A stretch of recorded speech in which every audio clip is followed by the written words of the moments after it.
I just did a video on my channel about the best one watch collection, and the watch I included on that video ticks all the boxes that you need in every day. You need water resistance, you need to have a dress watch, you need to have something that you can go mow the lawn in, and you need something that's going to be reliable, durable, and kind of all the functionality that you're going to need in an everyday watch. So without further ado, let me show you the M410 Wavecepter from Casio.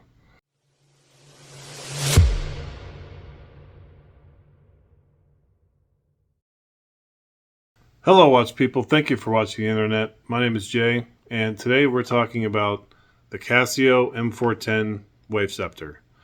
The Wavecepter line has always been a line of watches that Casio have put out that does radio controlled. And I might get into the whole radio controlled thing with watches, but radio controlled simply means that it's getting its data and time information from a radio station. Typically in the US, it's WWVB here in Boulder. All right, so I think with that, we'll get it on the table. I'll show you around, show you all the features, and we'll get into a little bit more about what radio controlled means. All right, let's dive down. All right, so here we are up and close with the Casio M410. It's actually the WVQ-m410 Wavecepter. She is 43 mil across, 100 meters water resistant, mineral crystal on the front, 13.4 mil thickness. But the lug to lug is kind of weird to measure because it has these metal pieces that extend from the side. It's not big though, and the lug width isn't applicable. You're not getting a different strap on this, but it wears more like a small G would or like a Timex Ironman. It's not, even though 43 sounds scary, it's not a big watch by any means. So you can kind of see it's got this metal bezel plate that goes all around, 4 buttons, mode adjust, start, stop, reset. You have your multifunction subdial right here. Right now it's reading your time zone, your secondary time zone. It's set to New York time, so it's actually reading 3:10 right now. Hour, minute hand, second hand going around. This is a 24-hour indicator for the 2 big hands. And over here, you have your everything else dial, because it only does everything. You can see right here it does your days of the week, okay, Sunday to Saturday. This also acts for a 100th seconds indicator for the stopwatch, so you can see the numbers there, 4, 6, 8, 2. And it also acts as your mode indicator for stopwatch. There's timer right there. Then you have your dual time down here, and you have your alarm right there. So as far as functions, like I said, stopwatch, timer, dual time, alarm. So just go ahead and press your mode button here. We'll go into stopwatch. The seconds hand's going to spin around to 0, and this is going to go to 0. And this is going to act as your hours and minutes indicator for your stopwatch. This is going to act as your hundredths of a second and then your regular seconds here. So we'll start it off here. You can see it's going around. It'll go around for 30 seconds and then stop, just so it's not spinning all the time. And the hour and minute hand on this little dial is what's going to indicate your hours and minutes, up to 24 hours. So it'll do a 24-hour timing. So stop, reset. You can also do split timing, first and second place finishing, and that's it. Okay, so stopwatch, pretty standard Casio affair there. Timer, this is actually going to go to the time that it's set to now. So it's actually set to 15-minute timer, and go ahead and start off. And it's kind of odd to see a seconds hand go backwards, but yeah, it does on this watch. And this will go all the way to 0 and beep when it gets to 0. Stop, reset. And you can use this to, I think it's this one here. Oop. hold on, I got mixed up here. This one adjusts the hand, and this one adjusts the hand. There we go. See, kind of a little wonky, but that's how you would adjust the time of the timer before you start it, and then you start it, and then she goes. Okay, so that's the timer. All right, dual time. So as you can see around this dial, they have all these, it might be hard for the camera to focus on it, but there's all these different cities around that the seconds hand is going to indicate. So right now the subdial is whirling around to the second time zone that you are monitoring. Right now you can see it's monitoring NYC right there. So what you can do is, if you want to switch while you're in the dual time mode, if you want to switch your handset to the dual time, what's displaying here, this button you just press and hold. Now this seconds hand is going to indicate, because we were on Denver time, now it's going to indicate that this subdial is going to be showing Denver time, and that the big hands are going to be showing New York time. See, they just kind of reset each other. So now, if we got back out of it, it would be, this would be normal timekeeping mode. Now we're in New York time on the main hands. So if you want to switch it back, you just go back to your dual time. It's indicating that the dual time subdial over here is in Denver. We want to switch that back, so we just press and hold. Now it's going to indicate that it's going to read New York, and the hands will whirl back to their respective time zones. Pretty cool to have it so easy where you have the home swapping function. And you set the home time. You can really set it here or in the adjust button, but when you go into adjusting, you actually set what your home time is in the adjust menu. So now we're in alarm. Okay, so right here on the dial, you'll see that it has an off or on, and this subdial is now reading your alarm time. So what you can do is use this to do your alarms, whichever alarm you want. Say we want it there. You use this to turn your alarm on or off. Just like that. And when you're done with that, so on or off, set your time. When you're done, mode, back into home, back into your main screen for timekeeping. All right, so we've gone over the functions a little bit. Let's go over how to do the kind of radio controlled stuff on here. So right here, I don't know if it might be really hard for you to read, but right here on the dial and right here where the minute hand is pointing to, you'll have a Y up there and an N right where that minute hand is pointing to.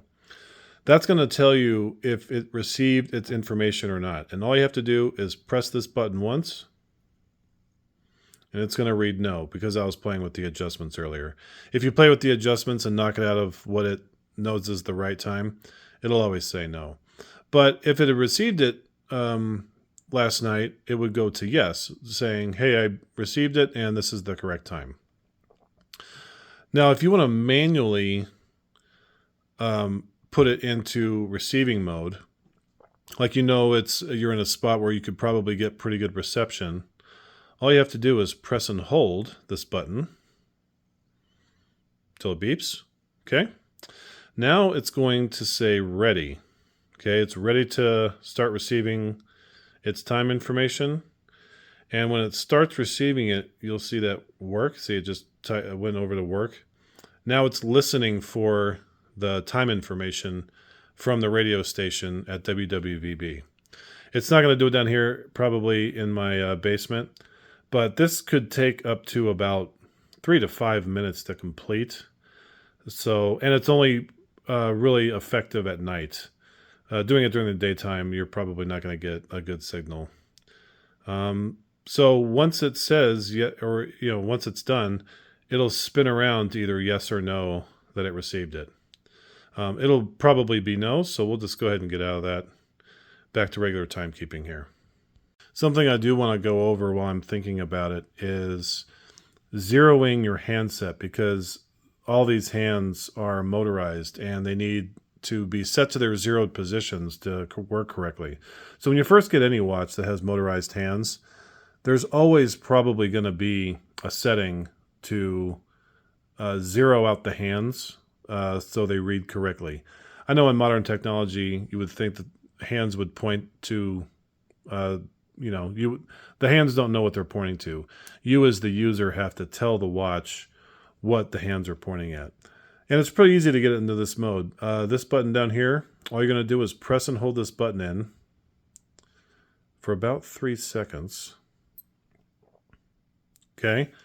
Right now it's telling you that the seconds hand is, and you can whatever, if it's, say your second hand was like that, you want to whirl this around right back to 0. Okay.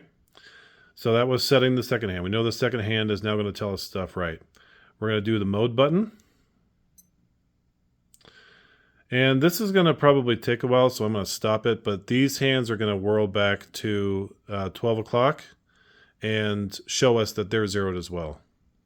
All right, so here we go. It's coming up on midnight. And boom, it's saying, okay, the hour and minute hand are now zeroed. So seconds hand, hour and minute hand. Now we're going to go to, I believe it's the sub dial. This one doesn't take too long. It's going to come up here to 12 o'clock midnight, and then the sub dial, I believe. Okay. And obviously, again, you can change how the sub dial is reading through these two buttons. And let me look through the camera. I think that's right. Yep. And now look down here. This date is going to shake, saying that this is what you can, it's going to go to 1 and tell you that it knows that it's showing 1. Boom. Okay. Now everything on our dial is zeroed because there's no mechanical anything on this. This is all done by motors. So all of these, the date wheel, subdials, hands, all have to be zeroed correctly so the watch indicates information that you're trying to set correctly. If it's not, if the hands are all pointed all wonky, you'll never be able to get it set because you'll think it's setting, you think it's pointing at this, but it's actually indicating over here. It's just weird. This is just a good thing to do. The manual will show you how to do this online too. The manual that is downloadable online is in English. There is an English version for the manual for this. So once you're done, press the adjust button. Everything's going to whirl back to normal and your handsets are zeroed. All right, now that the watch is all back to normal here, now the last thing we're gonna do is talk about the setting of this manually. If it doesn't receive time or you're in an area where it doesn't receive the time information, we're gonna set it up manually. So if we press this button once, it just tells us the information, yes or no, that it received it or not. Okay, if we press and hold, that's when we were telling or showing that it does manual receiving, right? If we press and hold past that, that's where we go into receiving. Still holding? Or I'm sorry, into setting. Okay. So what the second hand, right now you're in, I call it like the time management, I guess, section of the watch where you can change your DST time, so daylight savings time, forward or backward with this button. Okay. We got to wait for it to come all the way around. The watch is still keeping internal time now when you're on this like time management screen. Once you click forward into adjusting, it stops reading time. So this button down here is how you're going to change your home time zone, wherever you are. So just keep clicking it around till you find your time zone, and we're going to go to Denver. Okay.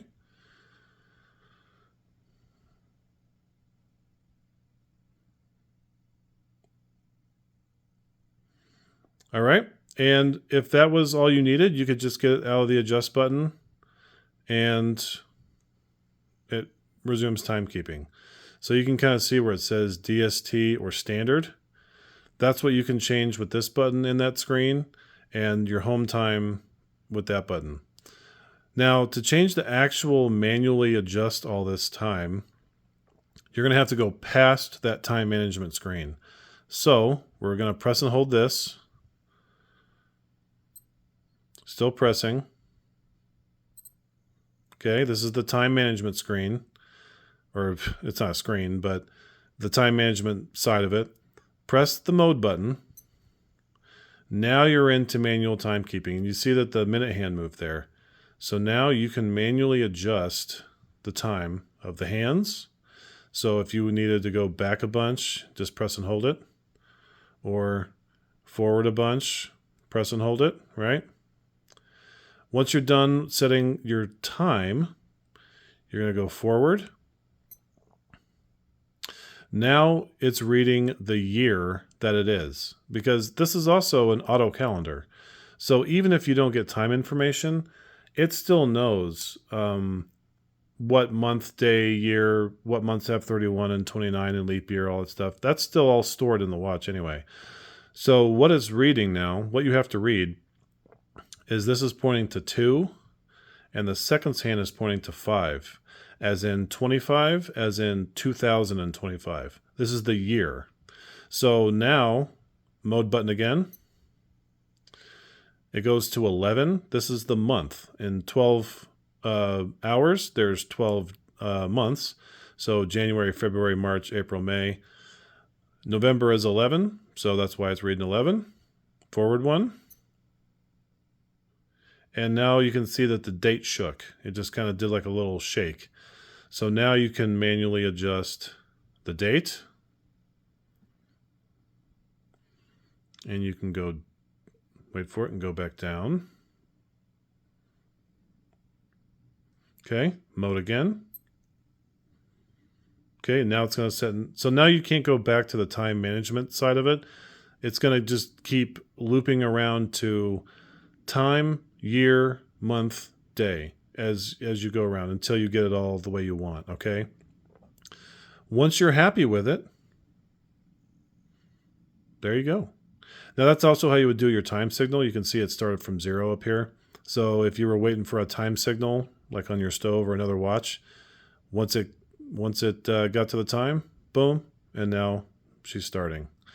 I know that's a lot. There's a lot going on with this watch, and there's not a lot of information. I don't know that there's even a review of this watch online. The manual is in Japanese. So I hope that helps you get down the road with this watch if you decide to buy it. There's about 100 different variations of the Wavecepter. Most of the new ones now have a digital screen down here that makes it a lot easier to set. But as far as having a all analog hands, it's not too bad to set if you kind of remember how to do it. Let's bring it back up top. So I know that ended up being a little long, but there's so much to unpack with a watch that does so much. I mean, solar, world timer, stopwatch, alarm. I mean, there's all kinds of stuff that it does, but it all does it with hands. So it can be a little challenging to set. And there's not really a lot of information it's good resource to learn how to set the M410. But the reason I like this, and what I say is a kind of a one-watch collection, it's kind of classy enough to be worn with jeans and a nice shirt. It's durable enough to mow the lawn in. It's waterproof enough to swim with. It has all your functions, you know, your stopwatch, your alarm and stuff that you're going to need on a daily. I think it's a really good true one-watch collection. And along with the atomic timekeeping, I don't think it gets any better than that for $100. You can probably pick these up. I don't know if you can pick them up on Amazon anymore, but you can probably pick them up on eBay easy, and or your favorite watch site. I hope this has been informational into the world of atomic watches, and I hope to do a lot more on atomic watches to really dive into what atomic watches are and how cool they can be. So until next time, I'm Jay with Watching the Internet. Thanks for watching.